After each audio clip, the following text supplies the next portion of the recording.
This is the Almost Timely newsletter for the week of August 4th, 2024. Content authenticity statement. 100% of this week's newsletter was generated by me, the human. I wish I could have written some of the opening piece of the AI, but I needed to think it through myself thoroughly. So, yeah, it was made by a person. Some of it was boring.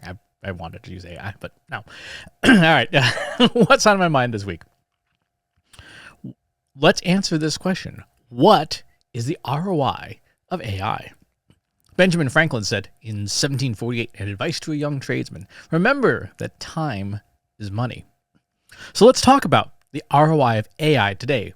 While the focus will be predominantly on generative AI, it can be classical AI too. Well, it's all the same. A lot of folks are asking the very sensible question, what is the ROI of AI? How would you go about determining it? So let's dig in 4 parts. Part 1, ROI itself.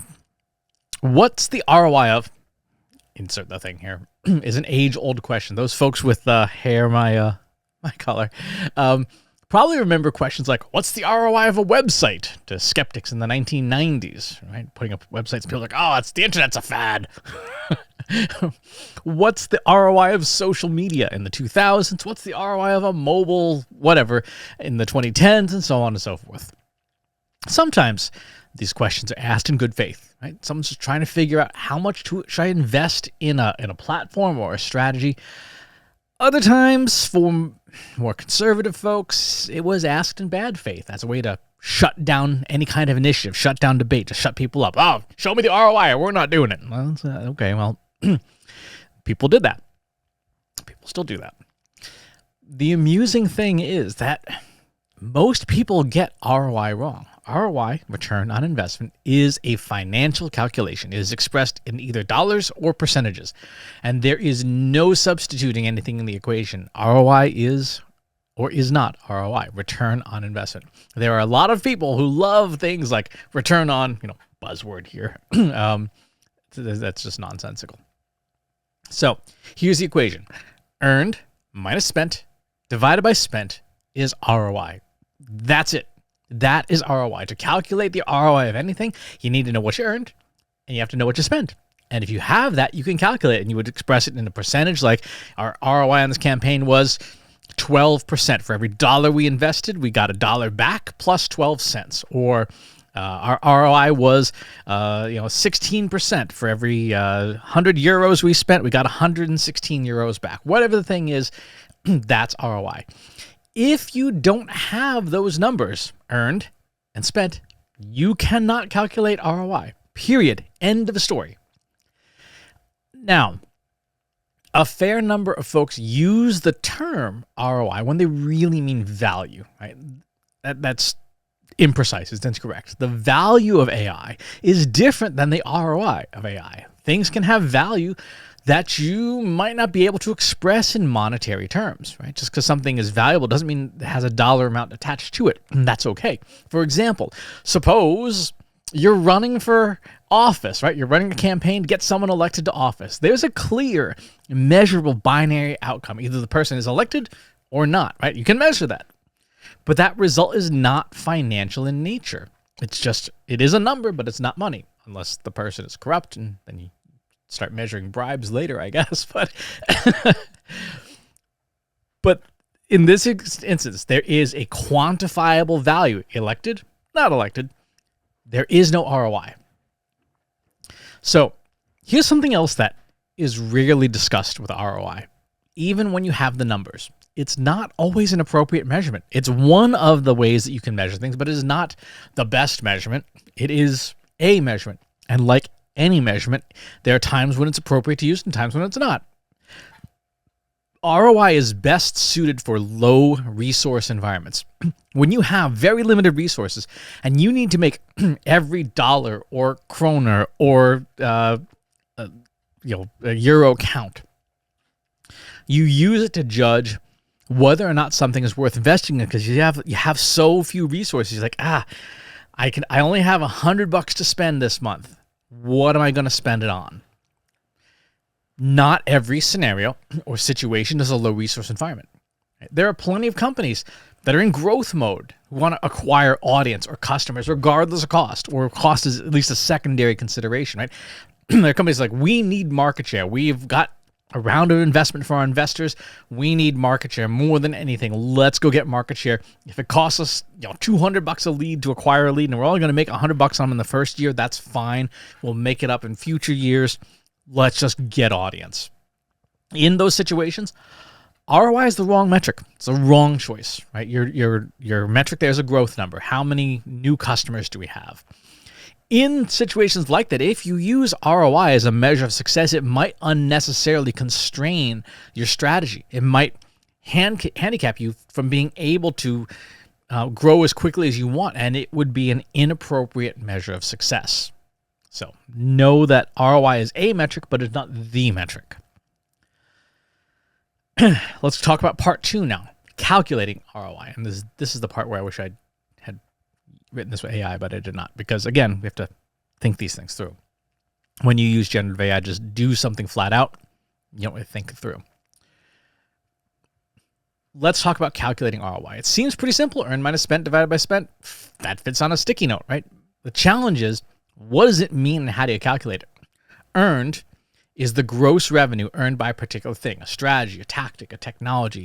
You earned this much money from these ads, from this email newsletter, from this social media campaign, whatever. Spent is what you spent to achieve that earning.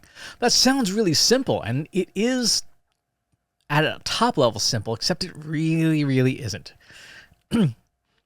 Let's talk about earned for a second. Marketers in particular have struggled to determine earned for decades through attribution analysis, right? What does each marketing activity result in? How much did that billboard on the side of the highway earn? How much did that tweet earn? And so on and so forth. Forget about spent. Can you even determine whether what you did earned any revenue or not, earned any money or not? This gets into things like, what's the value of brand, right? Brand advertising, individual channel analysis, lead generation, prospect generation, pipeline, all that stuff is part of the value chain that marketing has struggled to quantify, right? What is the value of email marketing, of social media, of SEO?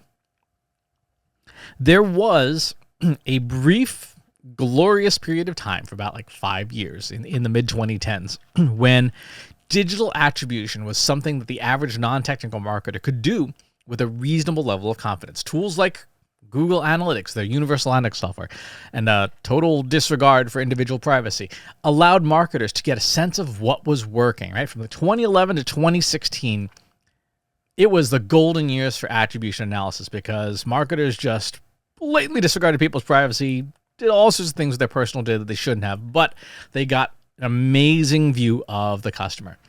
Those days are long past. Today, with things like ad blockers, privacy blocking, different operating systems, browsers filtering things, dark social like group chats and text messages, Slack, Discord, none of these things offer data to marketers, right? And then you have your analytics tools trying to counteract this by guessing, right?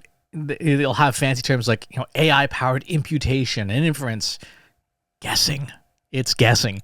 In software like Google Analytics, that makes attribution so much more difficult overall and impossible for the non-technical marketer. You can still measure and calculate and do attribution analysis, but it requires substantially more investment and technical skill. Doing things like uplift modeling. Uplift modeling does work pretty well if the underlying data is good, but your average marketer does not know how to do that. So earned is kind of a mess, right? In our ROI formula, earned minus spent. Earned is kind of a mess. Let's move on to spent. That's at least easier, right? You know what you spent. Spent is another area where things kind of go off the rails. Why? Because there's two kinds of spend. There's hard money and soft money, which is not something like shady stuff. It's just two expressions. Hard money, we call them hard dollars. In the U.S., is literal dollars or kroner or euros or yen or won or whatever that you take and give to some other entity. When you buy ads, you are spending hard money with a vendor. When you are sending out an email newsletter, you pay an email service provider a certain amount of money every month to use their service. When you put up a website, you are paying a hosting company real money to host your website. So that's hard. That's hard money. Soft money is opportunity cost. It is the opportunity cost of doing something. We pay people to work for us, right? You hire a marketing coordinator, you hire an analyst, you hire a CFO. Every hour that person spends doing one task is an hour they can't spend on another task. So they are effectively spending money on that task, and we have to account for that in the spent portion of the ROI formula.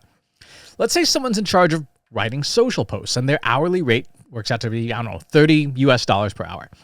If that task takes them an hour, then we effectively spent $30 US on that task that we could have spent that time as money, like Franklin said, somewhere else. So that has to go into our spent calculation.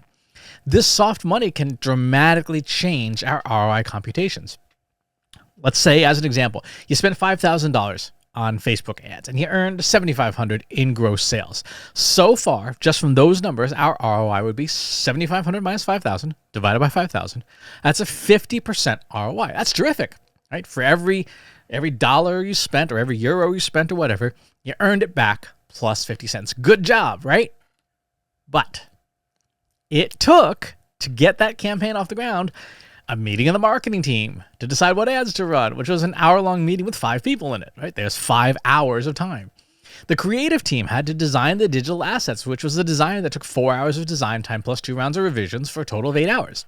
The marketing team had to write the ads, which took 2 hours for 2 people or 4 hours total. Now, we're being generous here with these estimates. It actually takes a lot longer. Someone had to actually put the ads into Meta's ads tool, which, boy, that's not a lot of fun, right? We'll say that took an hour. It takes longer. We'll say it took an hour. And then someone has to monitor the ads and adjust them, which was 2 hours a week for the 8 weeks the campaign was in flight. Add up those hours at, say, a blended rate of $50 per hour across your team, whatever your agency's blended rate is, or your in-house team's blended rate is. And your spend was $5,000 of hard money to the ads vendor plus 34 hours of labor, or an additional $1,700 in soft money. Now, your ROI calculation is $7,500 minus $6,700 divided by $6,700. That is an 11.9% ROI. That's still positive, right? It's still above zero, which is what we want. Meaning if you spent $1, you got that dollar back plus 12 cents, but that is a far cry from 50% ROI. 12% ROI, not nearly as good. This is the challenge of truly measuring ROI, taking into account what you earned and what you spent. And again, we haven't even talked about the administrative overhead expenses of things like having a website, right? And the costs that go into that, having internet access and the costs that go into that. There's finances is really tricky. You can obviously do this at a very gross level, like on a company's basic finances. You open up the P&L and says, hey, here's our gross revenue, here's our expenses. That's the ROI of the company as a whole. But once you start breaking things down, it gets messy in a hurry. Now, let's talk about calculating the ROI of AI. Here's the zinger. Calculating the ROI of AI, calculating the return on investment of AI, is contingent on already knowing the ROI of what you're currently doing. If you do not know the ROI of what you're doing today, you cannot calculate the ROI of AI's impact on it. I'll say that again. If you don't know what the ROI is of what you're doing today, you can't calculate the ROI of AI on it. Ain't gonna happen. That is the bench test.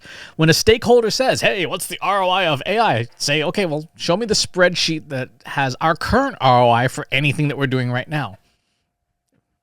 Perhaps don't say it quite like that so you don't get fired. But if that doesn't exist, you won't be able to calculate the ROI of AI because you have no idea where you're starting from. You don't know what the ROI of anything is today, so how will you know if AI's improved it, right? It's like saying, I want to improve our, I want to see how new shoes are going to improve our 100-meter dash time. How fast you run now? I don't know. Well, then you're not going to know if new shoes make anything better because you have no idea how fast you can go right now. But for sake of argument, let's say you vanquish the mythical beast of ROI computation. You have an operating understanding of ROI for something like Facebook ads, like the example we just showed. right? You figured out what the earnings are for a particular strategy, tactic, or execution. You've calculated the hard money and the soft money. Now you can finally start figuring out what the ROI of AI is. And here's how. First, we have to figure out, where does AI fit in the picture? What its benefits are. Fundamentally, we care about three things in business: save time, save money, make money.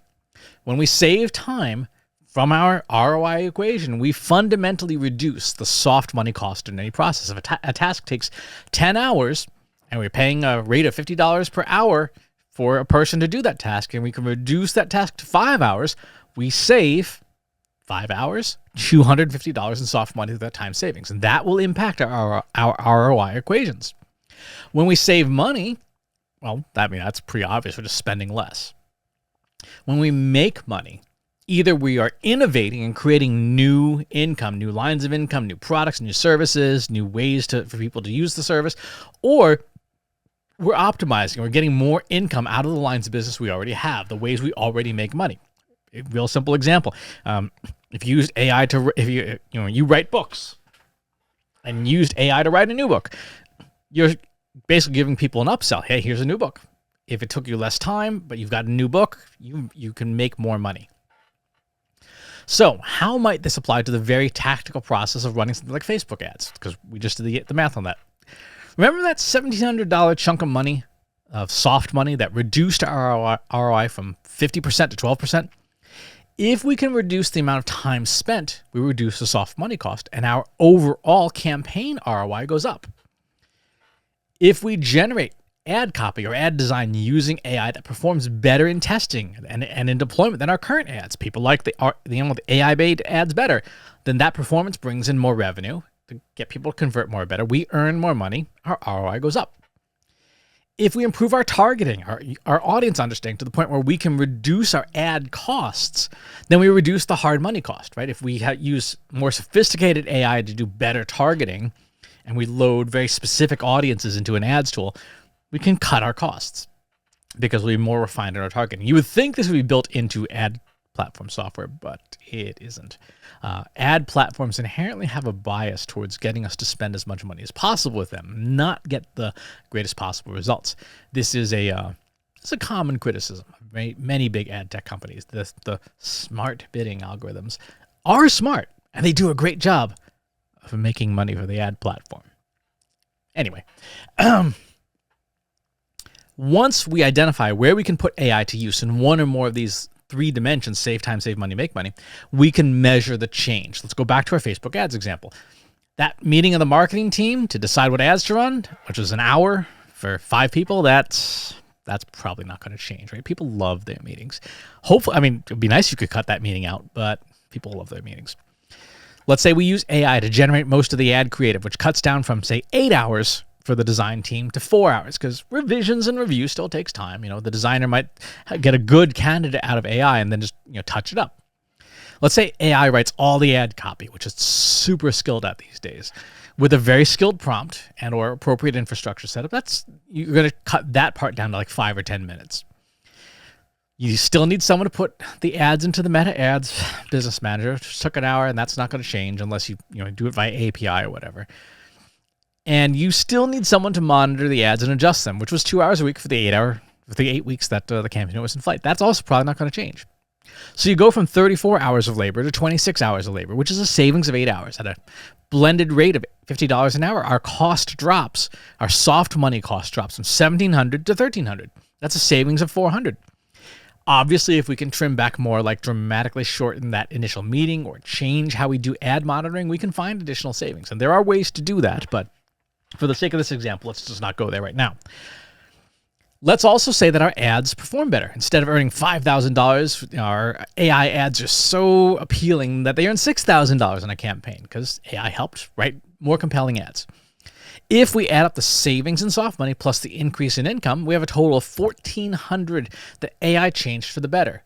$400 less in spend in soft money, $1,000 more in hard money. That is the earnings of AI. If we think about our formula, earned minus spent divided by spent, that is the earned. Now we need to determine what we spent.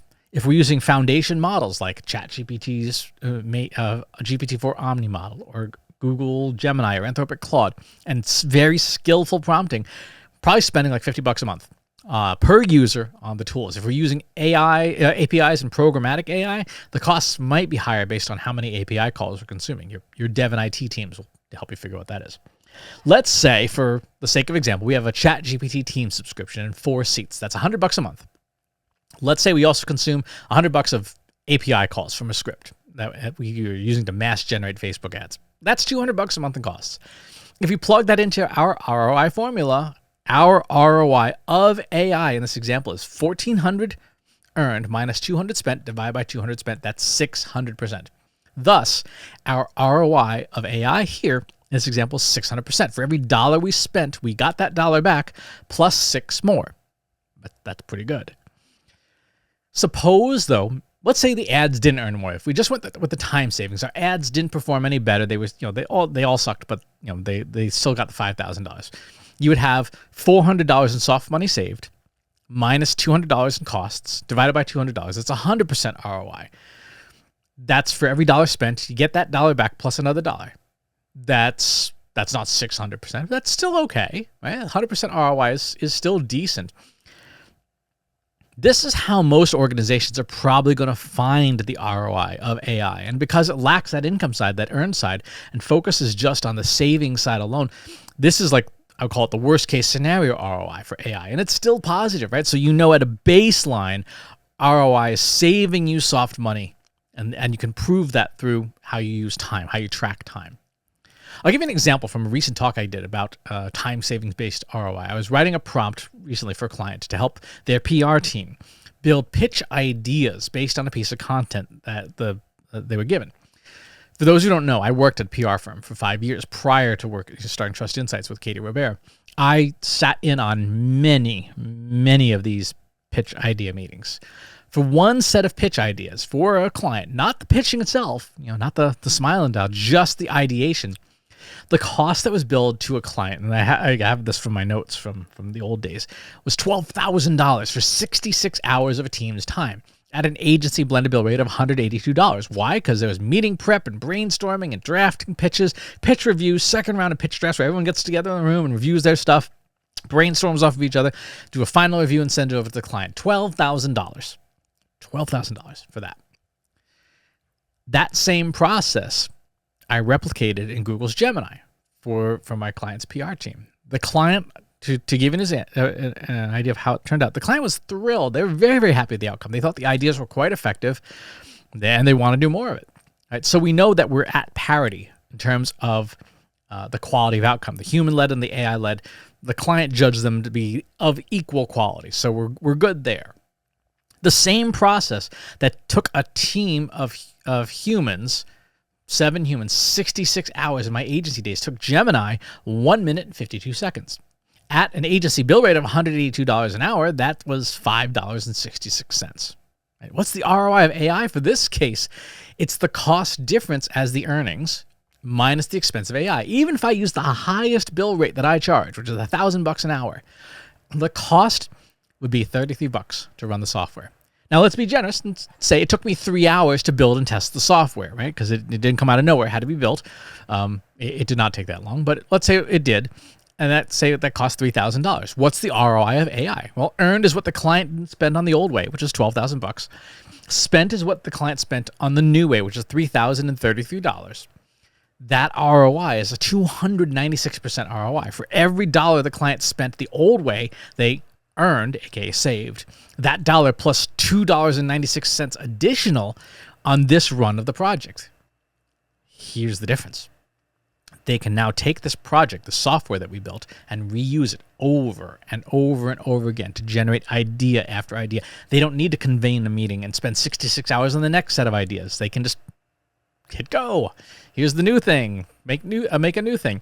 What does the ROI look on second and subsequent runs when it's just the cost of running it? Even if I'm the one doing it at my bill rate, it's $33 per run. That's 12,000 minus 33 divided by 33. That is a 36,000% ROI. That is ludicrous. For every dollar they spent on subsequent uses of our technology, they get that dollar back in savings plus 36,300 more. Right? It's to the point. It's so ridiculous that it's not even real numbers anymore, because they were spending 12 grand the old way. You can't spend more than you would have in the old days. But you get the point. They are able to save an enormous amount of money by being able to reuse the technology over and over again. Humans have to start over from scratch every time. So that's examples of how to calculate the ROI of AI. Now, what do you do with that? What do you do with the ROI of AI? If you're able to calculate the ROI of AI, boy, that is a mouthful, and I'm getting tired of saying that. For different strategies, tactics, and executions, then you'll be able to build business cases for why you need to expand or enhance your offerings. But what do you do with the number other than brag to your CFO, who will be very happy, by the way? One of the most important use cases for a stellar ROI of AI number is to re-look at all your business processes. There are some strategies, tactics, and executions that, when they're human-led, and you tried them in the past, they had a negative ROI. You're like, this cost way more than it earned. It's not worth doing. Let's not do that again. The soft money cost was super high, or maybe it was a combination of soft and hard money, but either way, it wasn't worth doing. Once you get skillful at applying AI to business processes, you can dust off all those old use cases. If a strategy, tactic, or execution was only marginally negative in ROI, applying AI to it might be enough to flip the balance to a positive ROI. In the previous example, 296% ROI was great for the first use of AI to replicate a more manual process. 36,000% ROI is just bonkers. And that could make almost any unprofitable process profitable if the process itself is a good candidate for AI. Go back this week to the Trust Insights live stream. Katie and I talked about how do you identify whether something's a good candidate for AI or not. Here's an example. Many companies that do ROI computations correctly for organic social media, aka not paid, find that organic social media generally has a negative ROI, and a pretty negative one at that. Companies do it because you've got to, for brand reputation management, for retention, for community building, and crisis aversion, not because it's intensely profitable, because they kind of feel like they have to be there. Very, very few companies can demonstrate strong profitability with organic social media marketing alone. Some do. There are very few. Why? The soft money cost of organic social media is very high, right? The people working on it, that cost is very high. Now, if you were to decompose your organic social media processes and apply AI to them wherever you could, especially on things like content creation, you might be able to change that balance. If you could reduce your soft money expenditures on social media content creation by 2x or 3x or 5x, you might find that your organic social ROI could start heading into positive territory. What was previously not a viable channel in terms of ROI might be again. AI has the strongest impact today on those soft money expenditures, saving time, because we can measure that really well. Like Ben Franklin said, time is money. If you want to demonstrate the value of AI, if you want to compute the ROI of AI, that's where you will find the easiest benefit, saving time. Unlike the tangled web that is attribution modeling and proving the impact of marketing methods, you can demonstrate the ROI of AI with cost savings alone, and that is the worst case scenario. Right? The example where we ignored the increase in ad revenue and just showed cost savings is the easiest way to get to a baseline ROI of AI. So, to wrap up, here's the unpleasant reality. Very few companies will be able to show the ROI for AI, not because it doesn't have any, but because they can't show the ROI of anything they currently do. Right? The best case scenario for those companies is showing the impact of ROI on cost savings, on recouping those soft money dollars. For those companies that do have their house in order, and there are some, they're in the minority, but there are some, they can branch out into showing how saving hard money can be done, or making more money through things like innovation, improved product market fit, better competitive analysis, etc. Like social media, mobile, and the internet itself, AI has a transformative effect on business that is a direct correlation of how well the business itself is run. AI has a transformative effect on business that is directly proportional to how well the business is run. To paraphrase from the first Captain America movie, it's an amplifier. It takes the good and makes it great. It takes the bad and makes it worse. My partner CEO, Katie Robert, frequently says, completely correctly. That new technology doesn't solve old problems, right? If you can't calculate the ROI of anything else, you can't calculate the ROI of AI either. It's not a magic wand. It's not going to make things better if things are broken in other areas. If you can show the ROI of what you're currently doing, then you'll be able to show the ROI of when you apply AI to those processes as well. And the numbers will probably astonish you. If someone comes to you and says, hey, how do we calculate the ROI of AI? Please share this issue of the newsletter with them so that they can hear it from me about why that request is probably more difficult than they think. And if you'd like help doing this sort of investigation into the ROI of your own use of AI, shameless plug, my company Trust Insights does that and much more. All right, what else happened this week? In terms of content, we did a great live stream this week on identifying generative AI use cases. It was fun. There's some interesting props. Go watch it. Also talked about things like why I use developer generative AI tools instead of the consumer ones, lessons we can learn from consumer electronics, yelling at events that don't pay speakers, and making sure that you remember that generative AI prompts are code. Also, on the Trust Insights podcast, we talked about the limitations of generative analytics, which is a subset of generative AI. There's part 2 in the series this week. Let's see. Job openings this week. What do we got? We have AI Conversation Designer at Bay One Solutions, Associate Growth Manager at Nexus Brand Group, Chief Technical Engineer at SOC, Field Marketing Manager at QA Wolf, Gen AI Architect at Tredence, Growth Marketing Manager at SpinFX IT. That's a mouthful. Microsoft Alliance Marketing Manager, Blue Voyant. Principal Research Engineer for Generative AI at SoundHound. That's pretty cool. Product Marketing Manager at Avanode. Research Scientist for LLMs at Strativ Group. Senior Product Marketing Manager at Arnica, Senior Product Marketing Manager at Storm2, Senior Solution Architect at Material, Strategic Growth Manager at Solera, and Technical Writer at Ascendion. So lots of jobs there, including some AI ones. Some of those actually sound pretty cool. What else is coming up? Oh, events coming up. So we are 36 days from MACON, the Marketing AI Conference in Cleveland. I'll be speaking there on why the future of AI is open models. And that's going to be a lot of fun. I hope you can make it there. Be a bunch of friends, bunch of folks that we all know. It's a really fun community. I actually have a music video on my YouTube channel if you want to check that out about MACON. That was fun. Lab Products Association in Philadelphia in September. Marketing Props B2B Forum here in Boston in November. Social Media Marketing World in San Diego in April of next year. And there's a bunch of other events that all sign the paperwork. They need to take care of some paperwork, and then they go on the roster as well. But there'll be a lot of places that I will be seeing you, hopefully, in the next few months. That is going to do it for this issue of the newsletter. Thank you for tuning in, as always, and I will talk to you on the next one. If you enjoyed this video, please hit the like button. Subscribe to my channel if you haven't already. And if you want to know when new videos are available, hit the bell button to be notified as soon as new content is live.